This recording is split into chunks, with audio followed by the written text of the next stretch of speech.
And when I was a teenager growing up, sometimes he would land the helicopter in our yard. We lived out in the country and we had plenty of space, and he could just land the helicopter in our yard and come in and stay with us for a little while and then get back in the helicopter and take off. And I thought that was the coolest thing, as a teenager. So I put together a plan with my brother's help, with a lot of help from him and my parents, to become a helicopter pilot. And I started out in my teenage years with that plan.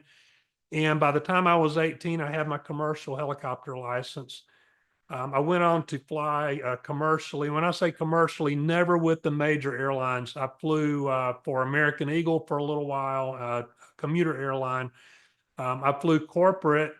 I flew what's called a King Air 200, which is a twin turboprop airplane, about a 300-mile-an-hour airplane, 10 passenger.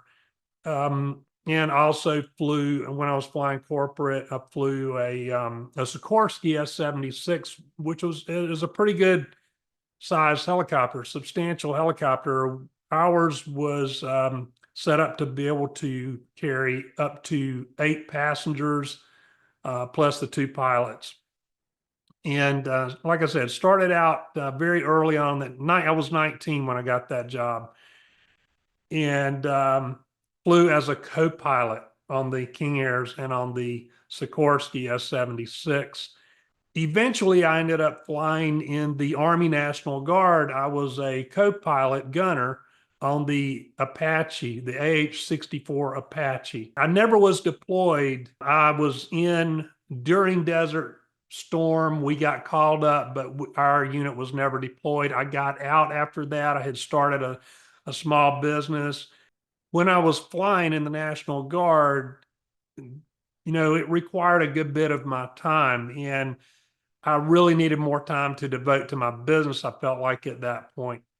So I did leave the Army National Guard. I left flying altogether and started my own business.